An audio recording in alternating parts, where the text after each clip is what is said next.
What's going on, everybody? It's your man, Louie T, here with a brand new installment of the Louie T Network podcast. Of course, I'm your set man, Louie T. Thank you for joining me. Wednesday, hump day. We got some college basketball on the horizon. Tomorrow starts the Sweet 16 for the men's side of the bracket. We got some bad news on Juju Watkins. We talked about that the last time, but we didn't know the severity of the injury. We got clarification on that yesterday. Not good news. It was everything that we thought we were hoping it wouldn't be. Our worst fears were confirmed there. We'll talk about that briefly. I'll give you my predictions for the games tomorrow and what I ultimately think is going to happen. The Giants signed Russell Wilson to a 1-year deal. Didn't see that curveball coming. Everybody wants to know what the Giants are doing. I have the answers. Stefan Diggs. Finally, somebody took the Patriots' money at the wide receiver position. After 2 years of nobody wanting Patriots' money, somebody finally took it. We'll talk about who it was. All of that and more here on the Louie T Network podcast that starts now.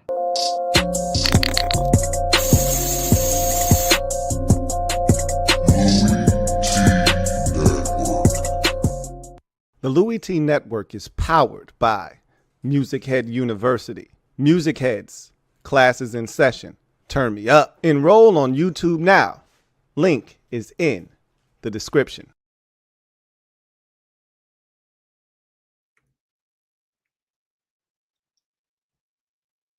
Who else could it be but me, your man, Louie T? Welcome to the 492nd installment of the Louie T Network podcast. I, of course, am your set man, Louie T. Thank you for joining me. Hope Wednesday is treating you well. Lots to get to, not a lot of time. Condensed podcast episode today. So without any further ado, let's jump straight into the proceedings this evening. And we start with our gem dropping session. Let me drop this gem on your melon. Open your mind, let your conscience be free. You're now rolling with your man, Louie T double E. Let me open you up. Get you thinking a little bit. So yesterday, we got wind of the Giants agreeing to terms with quarterback Russell Wilson on a 1-year, $10.5 million deal that could get all the way up to $21 million with incentives. So the money and, what it can get up to, none of that matters. Nobody cares about that. Good for Russell Wilson. He continues to get a check outside of the Denver Broncos check that I think he's still collecting. He's getting another check, right? But that's not what's important here. I talked about this on the podcast last episode that we kind of knew where the quarterback dominoes were going to fall at this point. For instance, Russell Wilson was going to probably end up in Cleveland, is what I told you. Because the Giants had signed, Jameis Winston. They weren't going to sign another veteran quarterback, right? Like the other spot was reserved for a rookie, right? Whether that's Cam Ward, Shedeur Sanders. Maybe you don't get a quarterback in the first round. We're going to talk about that here in a second. And you have to find yourself looking potentially in the second round at the Ole Miss quarterback. I don't know why I can't ever remember this man's name. I always forget his name. I always want to call him Bo Nix. I always forget because he got an easy name and I just don't ever remember it for whatever reason. But that was the prevailing thought. And I said, and this is a done deal. Aaron Rodgers is going to the Steelers. So I said Jameis Winston was the domino, right? That set off a chain of events that now we could kind of clearly see the picture. Rodgers is going to Pittsburgh. Winston goes to the Giants. And now Russell Wilson has to find a home. And it's going to be Cleveland more likely than not. Or so I thought. So last night, phone starts going crazy. And news of Russell Wilson signing with the Giants hits social media. And I'm like, whoa. My wife calls me. She's like, did you see this? I'm like, did I see what? The Giants just signed Russell Wilson. I'm like, really? She's like, yeah. I'm like, no, they didn't. Stop playing. She's like, yeah, they did. I'm like, huh.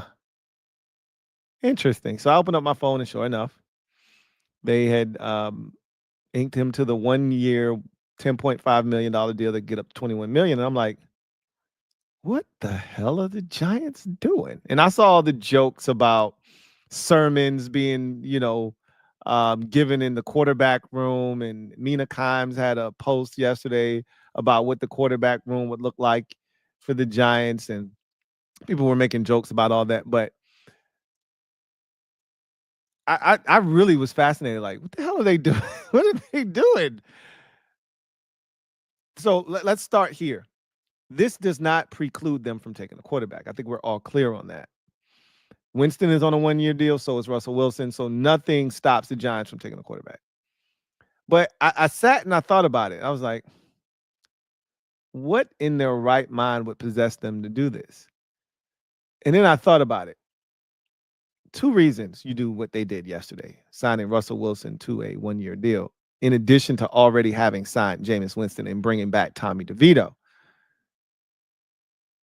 First things first, these guys have jobs to secure. They're fighting for their lives, their professional lives right now. Our head coach, Brian Daboll, and general manager Joe Schoen in New York. They're fighting for their professional lives. Shane fighting to stay the general manager of the Giants, and Brian Daboll fighting to stay the head coach of those same Giants. So we talked about them needing a veteran presence because a rookie more likely than not isn't going to come in and win for you. And if they don't win, the likelihood is they get fired. And that's the dilemma that they find themselves in. This is not an ideal environment. And again, their owner, John Mara, is perfectly within reason to change his mind after this season and say, you know what, I'm going to keep these 2 guys on. But it would take for them to have some sort of success, whether that be with a rookie or a veteran, for that to happen more likely than not. Had he given them a vote of confidence right now that suggests no matter what happens next year, I'm bringing you guys back, it would allow them to do their job a lot easier, because then the stress of, hey, we got to win this year doesn't really hit you. You could go draft that quarterback with confidence, have one veteran on the roster with that quarterback, and move on, move forward, proceed with that setup, and go on about your business. They have to win. And Jameis Winston wasn't going to win for them.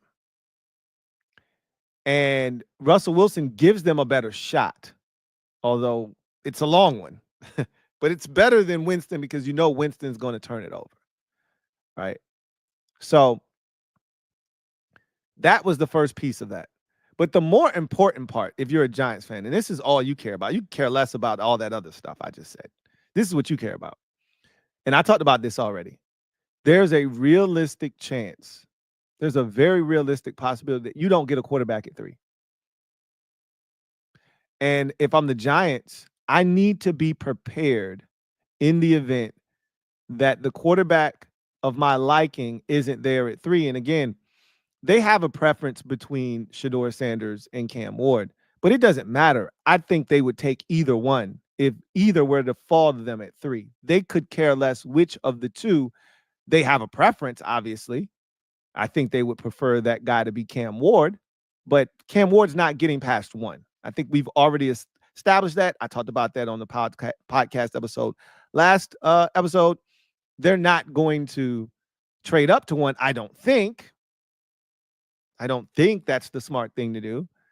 And thus, you just got to wait at 3 and hope. And so it all goes back to that week 17 meaningless game against the Colts that they decided to win for pride, when they decided to score 40 points and beat the Colts, effectively altering the path of 2 seasons. The Colts season and the Giants season, or off season rather. That said, they are prepared to not draft a quarterback at 3 because they understand that there's a realistic possibility that neither one of those quarterbacks are there at 3. And I don't think they will be. I think quarterbacks go 1 and 2 in this year's draft. I know that hasn't been the prevailing thought this entire process, but I haven't moved off the spot. Quarterbacks go 1, 2 in this draft. Just like they did last year, just like they did the year before. Quarterbacks go 1, 2.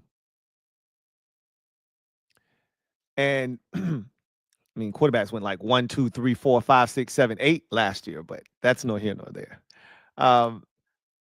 And they, I think they're prepared for that. I think they understand that more likely than not will be the case. And then they got to decide. Thank you guys in the comment section that Jackson Dart may be the option at say 34, 35, wherever the Giants draft.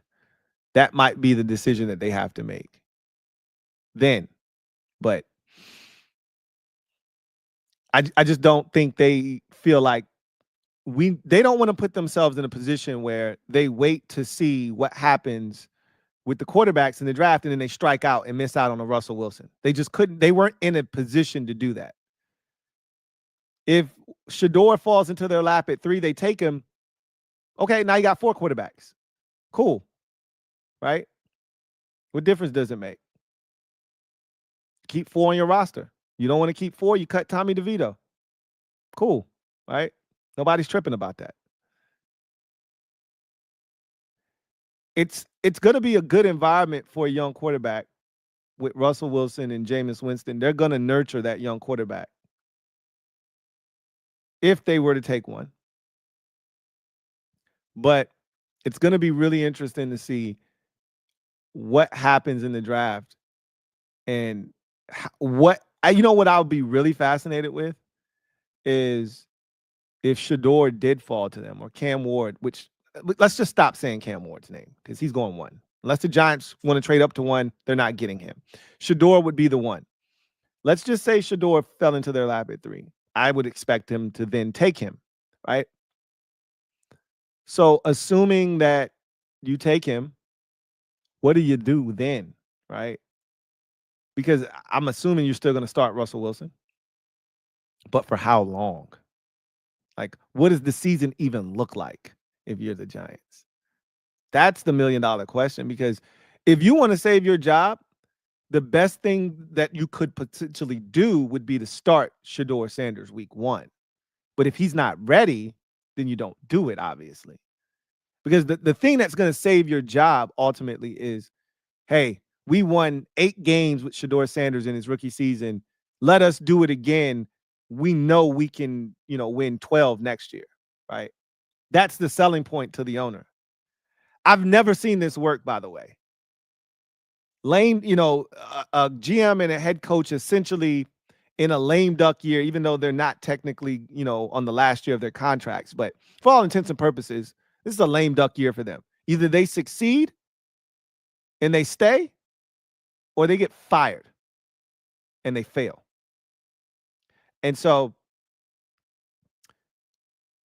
I've never seen this work where a coach is going into that type of season with that type of pressure and is able to succeed in the face of needing to win or be fired while drafting a rookie quarterback. I've never seen that done. And I've seen both approaches taken. Jay Gruden in a similar spot, knew he had to win. They forced Dwayne Haskins on him. He's decided to start Colt McCoy, I believe. No, Colt was his last guy that year. Who did he start at the beginning? Case Keenum, excuse me. Decided to start Case Keenum that year and then went out with a bang with Colt McCoy because that was his boy, right? And got fired 5 weeks in. Then the Bears took the approach of, we'll start the veteran first. And I forget who the veteran was in front of Justin Fields. Fields came in like week 4. It was a disaster. They got fired too, right? Ryan Pace and Matt Nagy both got fired. I've never seen this work. So, and generally, when you do this, in the process of doing this, you destroy the quarterback, the young quarterback that you drafted as well. So it's all bad all the way around. If you're the Giants, if you're a Giants fan, I'm gonna be honest with you. You want the quarterback this year, but you really don't want the quarterback this year, if you know what I mean. I'm not saying, I'm just saying. If you draft that quarterback this year, things don't go well. GM Joe Shane, head coach Brian Daboll both get fired. Now new coach comes in, new playbook for the young quarterback, second offensive play caller for the young quarterback. It usually all goes bad after that. Usually it goes all bad after that. We're gonna see. We case in point, Caleb Williams, another case study. Now they're not gonna fire. They didn't fire their GM, but he's got another head coach. Second year, second play caller, yada, yada, yada. Same thing happened to Bryce Young, right? Second year, it was his third play caller, right? He had 2 in his rookie season. His third was this year, this past season with Dave Canales.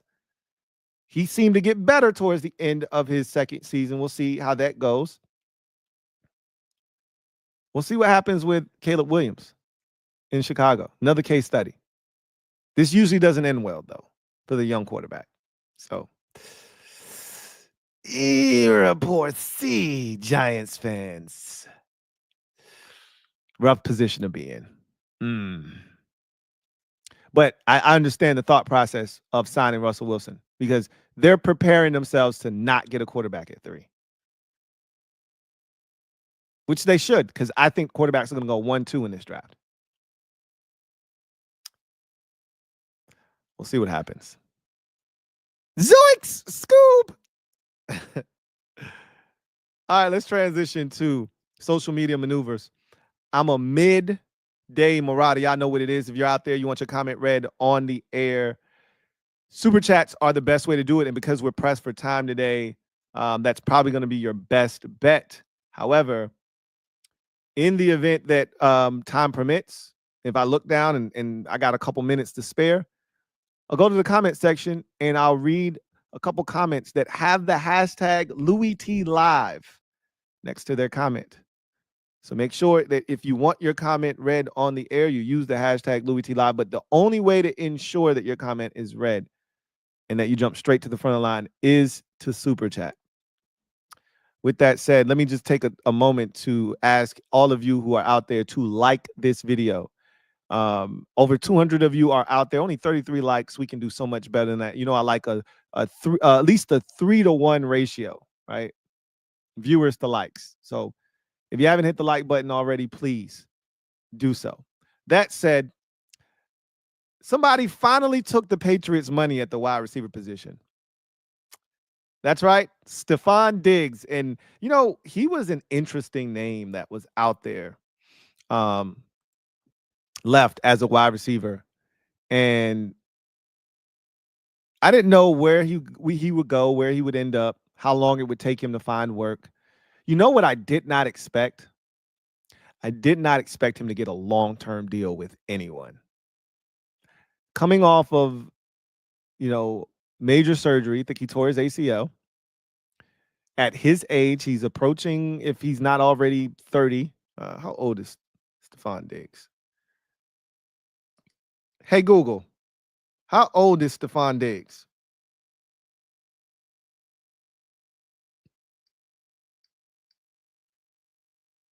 Hey, Google, how old is Stefan Diggs? Hey, Google, how old is Stefan Diggs?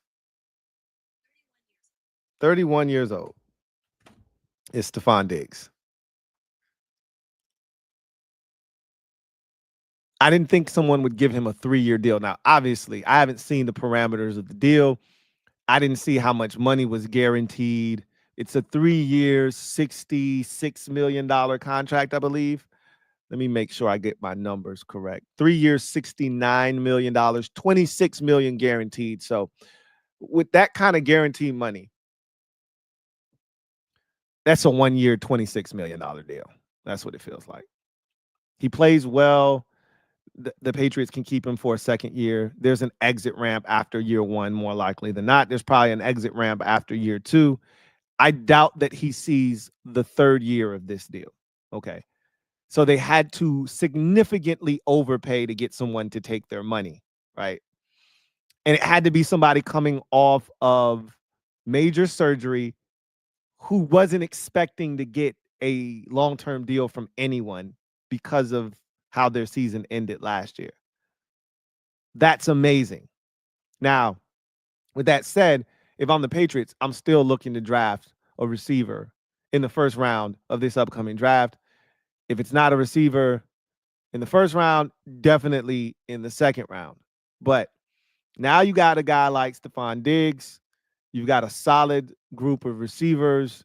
You add a young, up and coming, receiver to that mix in the draft, and all of a sudden you've given Drake May some comparable weapons. Somebody asked me yesterday, is Diggs going to be good for May? Is he going to be bad for him, or is he going to be good first, then bad? That's a tough question to answer because it's not like Diggs is an asshole, right? It's not like he's been toxic everywhere he's been. I don't think he was toxic to CJ Stroud, but we did see him accosting him on the sidelines, right? We did see him getting into a verbal disagreement, a public verbal disagreement. Those happen, I guess. Well, Terry McLaurin's never done that to any of the quarterbacks I've seen him play with, but that's nor here nor there. I've seen most receivers in this league get upset, visibly upset, at their starting quarterback at some point. I saw CeeDee Lamb get in the face of Dak Prescott during the Ravens game last year, right? Say some things to him, don't actually know what was said, but it wasn't good. I know that. So we've seen it. And we've seen it with Stefan Diggs before. And we know that's part of the reason they shipped him out of Buffalo's, because not that him and Josh Allen's relationship was frosty, but it wasn't the best.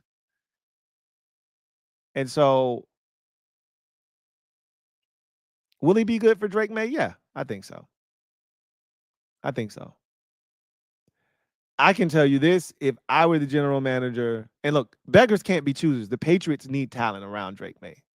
They're not in a position to be able to cherry pick the type of talent that they bring in. They got to get it. However they can get it. And they had to overpay for it, obviously, here. They had to give him, again, a 1 year, $26 million deal is what this amounts to. But coming off of an ACL, was Stefan Diggs worth $26 million? I doubt it. He wasn't going to get that anywhere else. So they had to overpay. And look, at the end of the day, if you feel like he's starting to become a detriment to Drake May, get rid of him. This is a 1 year deal. And Diggs is at the point of his career where he can't really afford to be messy. He's got to toe the line. He's got to play by the rules, and he's got to play nice. He's 32 years old, as we just found out, right? He's 31 years old. Excuse me, as we just found out. He turns 32 in November. So he'll be 32 this season. You're not in a position to be getting in the quarterback's face, especially a young one. So they need more talent out there. They just got him some more. Still not done. The job is not done. They have to get more in the draft. But I didn't see that coming. Not that kind of contract. But again, beggars can't be choosers. And when you're in the position the Patriots are in, you got to overpay. The Titans just had to do that as well, right? When you're in that type of position, you got to overpay.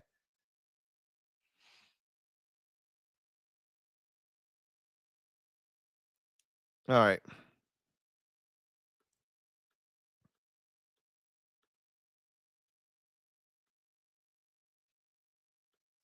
Okay, I don't see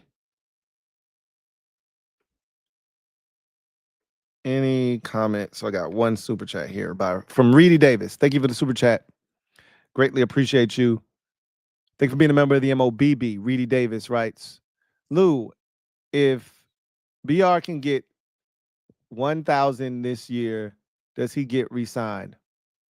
I don't know if he gets 1,002 yards, does Brian Robinson Jr. get re-signed? I don't think so.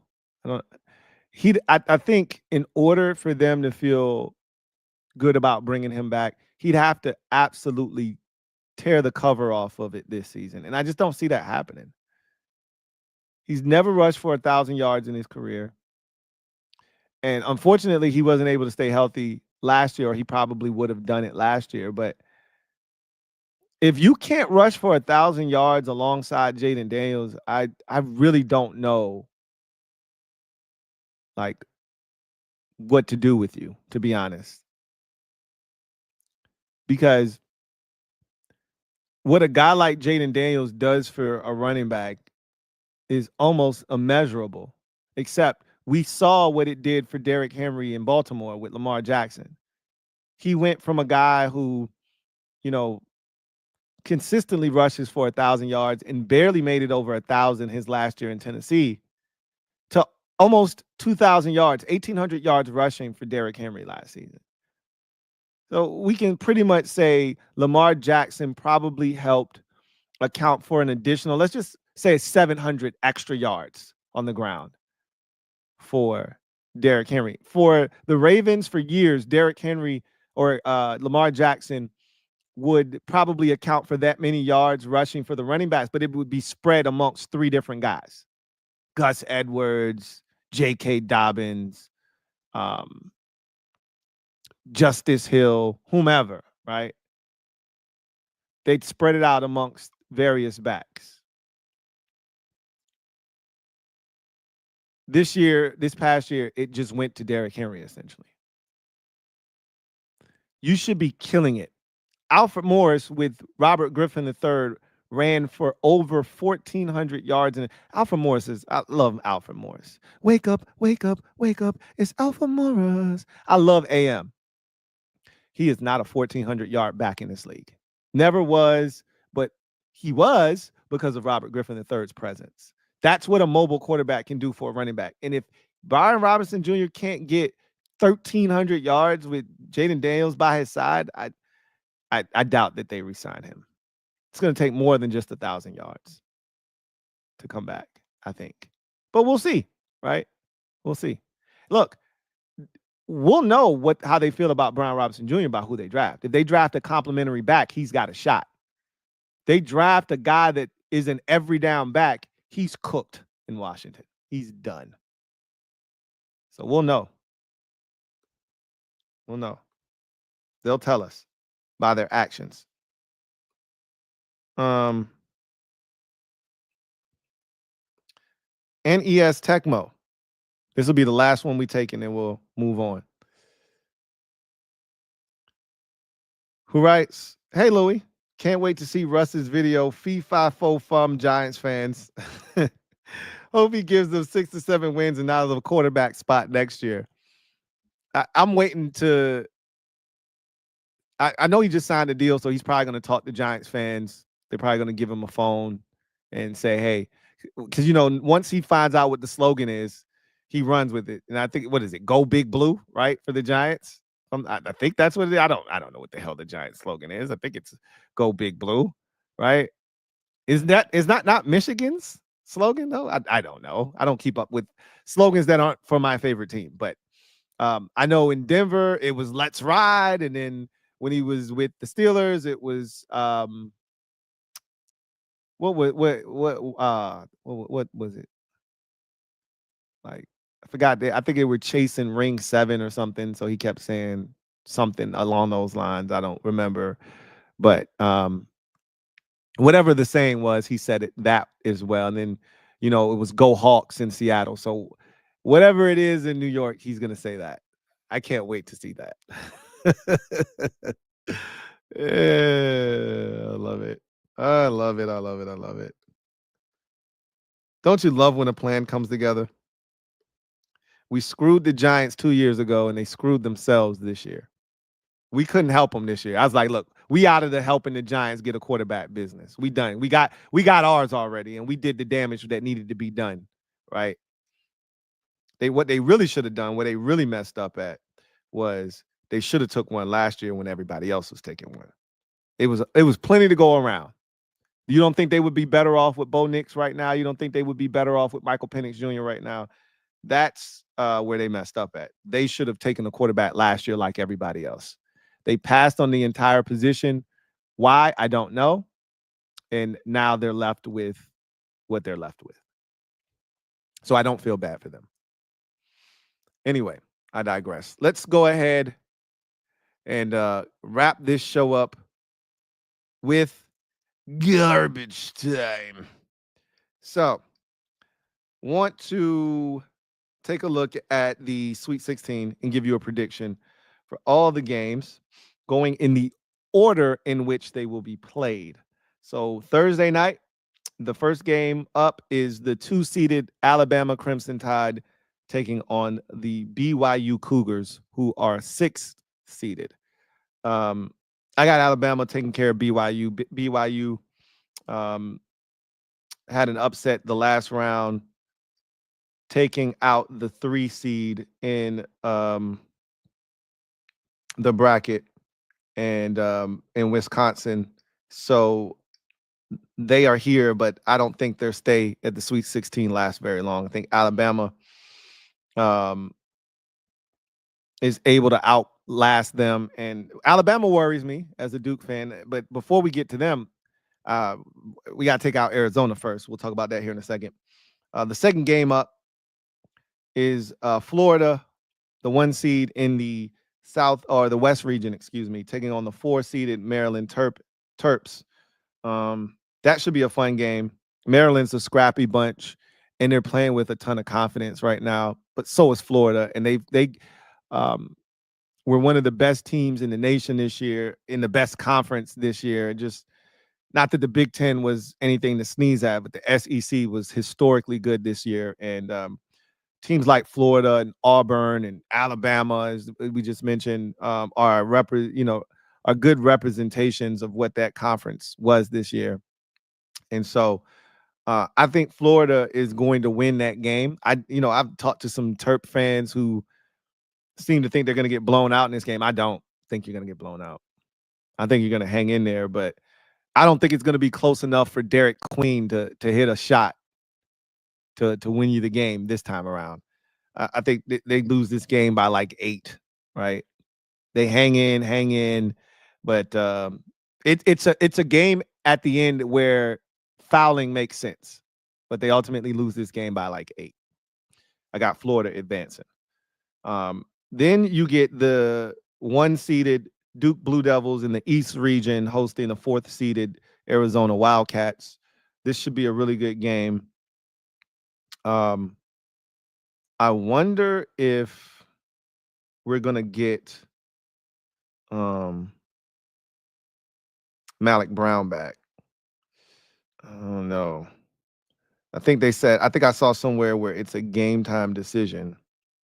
So keep tabs on that because you didn't need him the first weekend. You could get by, but I think you could definitely use him moving forward. The games are only going to get tougher. So we'll see if he's able to come back. But I've already said this. This is one of the deepest Duke teams I've ever seen in my life. It's extremely talented, 1 through 5. And as long as Cooper Flagg is healthy,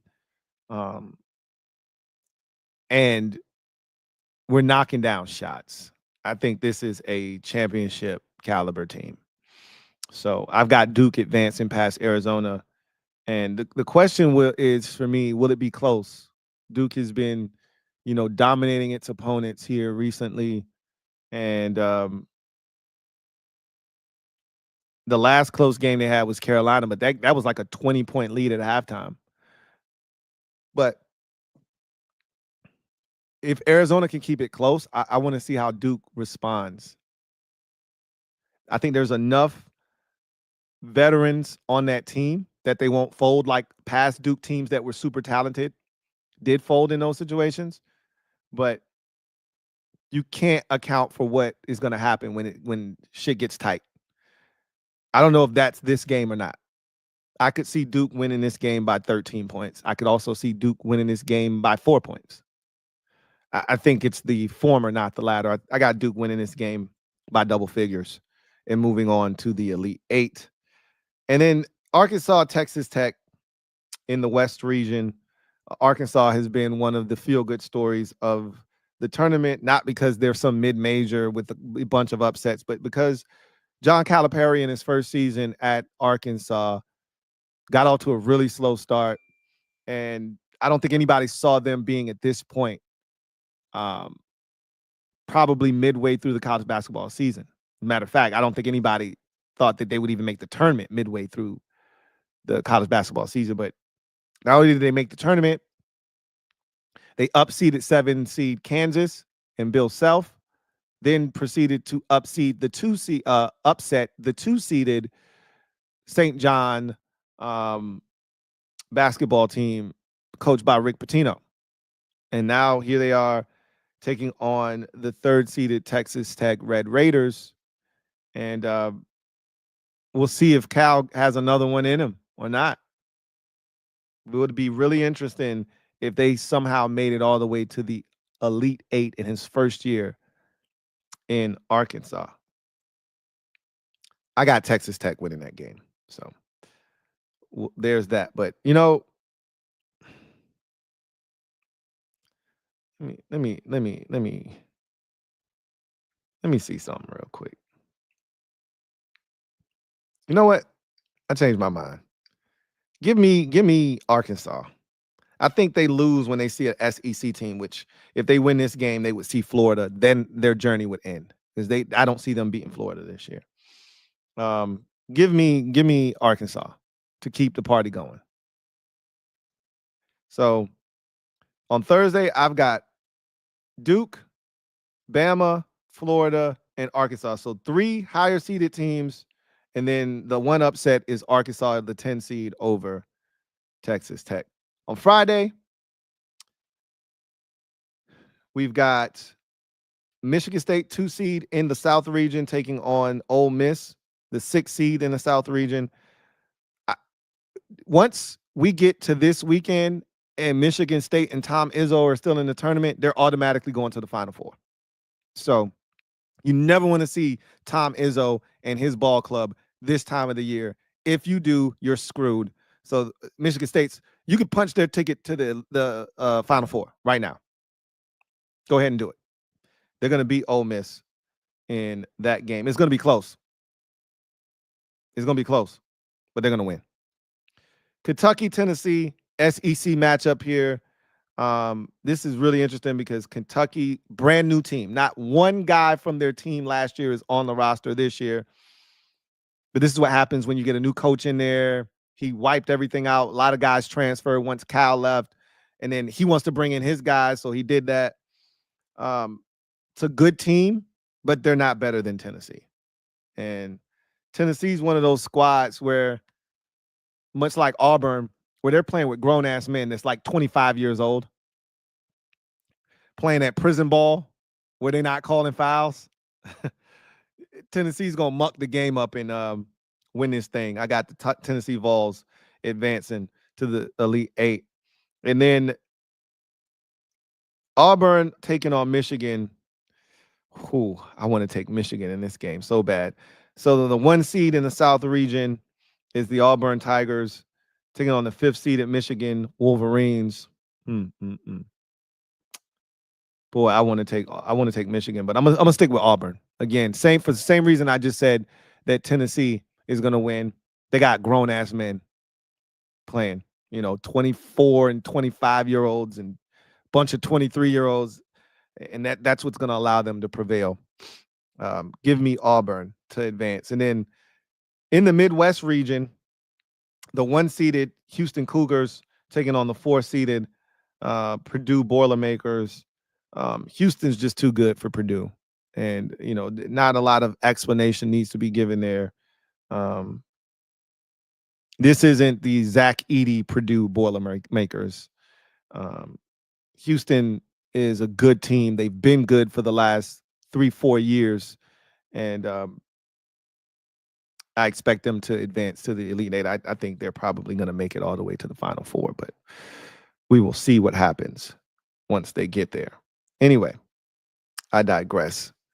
See, I got another couple super chats, so I'll knock these out, and then we will get out of here. This one is from my guy, Gregory Chimenti. Thank you for the super chat. Greatly appreciate you. Greg writes, hey, Lou, Greg Giants here. You knew I knew who you were. Hunter all the way. So that was an interesting question I was going to ask, but you just answered it for me. If the quarterbacks are gone 1 and 2, who do you take? Do you take the edge rusher? You can never, as Bad Dog always says, you can never have enough edge rushers, which he's not wrong. You can never have enough pass rushers in this league. And when the Giants were at their best, they just kept getting pass rushers.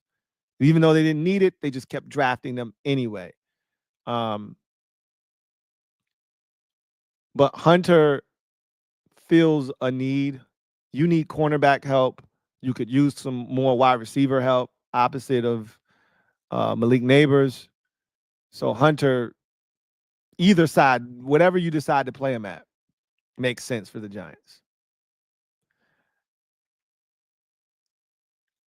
It would be hard for me to turn down, though, in a division with Hurts and Daniels, who are both mobile quarterback. It'd be hard to turn down an opportunity to get your version of Michael Parsons and Abdul Carter.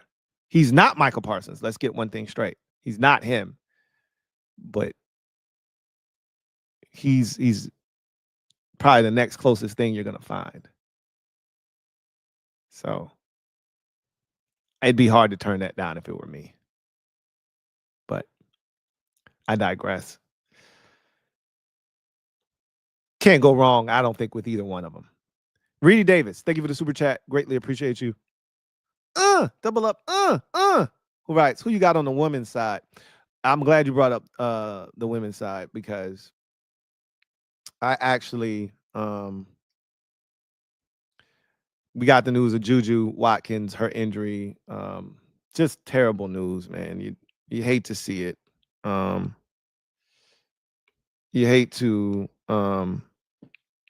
see someone who worked that hard to get to that point get injured, and someone that's one of the faces of college basketball right now go down. You never want to see that. I knew it was bad when she was clutching her knee and she couldn't get up, and I was like, I wasn't going to say it out loud. I was not putting that in the atmosphere, but my worst fears were confirmed the next day when we did, in fact, learn she tore her ACL, which ends her season. And she probably was going to go pro after this year. Maybe she still will, but the likelihood is now she'll probably come back and play college ball. So that sucks, man. Friday, you got Duke and North Carolina. So I'm shocked that they put those two in the same region to play each other at this point. But I'm going to go with North Carolina. The Duke girls really struggled to score in the first couple rounds, and I think North Carolina may be able to get them. So I'm gonna go with North Carolina. I know that sounds crazy, but South Carolina, Maryland. South Carolina, speaking of struggling to score, they struggled to score last round, but Maryland has been living dangerously. The Maryland girls or women have been living dangerously in the first 2 rounds. Barely got by last round, and it took double overtime, I believe it did. Then they survived Norfolk State in the first round. So I think their luck runs out here against the one of the best, if not the best team in the entire tournament in South Carolina, and the defending national champions. LSU, NC State, 2-seeded NC State Wolfpack women versus the 3-seeded LSU women. Man, this is a good one. I'm gonna take LSU, Flo J and company. I think those girls, they hungry. They almost made it last year, and they hungry. And I think they got a shot this year. So give me LSU over at NC State. Ole Miss, 5 seed, taking on the 1 seed UCLA women. That girl they got is a beast. I think she's the best player in women's college basketball right now. I just don't know how you stop her, and I think that UCLA's going to win that game comfortably. So that's on Friday. Saturday, you got 2-seeded TCU taking on 3-seeded Notre Dame. Man, TCU's good. They're really good, but man, Notre Dame, they've been good for a long time. Give me Notre Dame. Give me Notre Dame. 1 seed Texas versus 5th seed Tennessee in the Birmingham Regional. Stick with Texas there, even though Tennessee, it's good to see them being good again, but I think Texas is too much for them. UConn, 2 seed versus Oklahoma, 3 seed in Spokane Regional. I got to go with Paige Beckers and the UConn Huskies. They're a machine right now. And number 1 USC taking on 5th seeded K-State. Losing Juju changes everything for USC. Obviously, they were one of the best in the country. You lose Juju, you're no longer that. They're still a good team, and I still think they're good enough to beat K-State. I think their journey ends after this, though. Well, they'll probably more likely than not be taking on UConn, and they're not going to be good enough without Juju to beat UConn. I think they can get past K-State, though. So those are my predictions, and that also takes us to the end of the road on the 492nd installment of the Louie T Network podcast. I thank you guys for joining me. I look forward to chopping it up with you later on tonight. If you're a Commanders fan, Commanders Kings will ride again tonight. So be on the lookout for that. I got more draft content coming for you tomorrow. Talked about that. I will be live again tomorrow, volume 2 of the running back position. And I'm gonna try to go live and do a command post live tomorrow night as well. We'll see. College basketball is gonna be on. Duke's on at like 9:30. So I don't know. We're gonna see. But I'm gonna try to get one in tomorrow with you guys. But in any event, y'all know what it is. I'm your man Louie T, signing off. Until next time, I appreciate you guys. Enjoy the college basketball in case we don't see each other again until next week. And I will see you, hopefully, for more of the draft coverage. Draft Prospects one-on-one series is off and running. Hopefully, I'll see you then. But this will probably be it for the podcast this week. So until then, I'll see you guys next week. Take care and have a good one.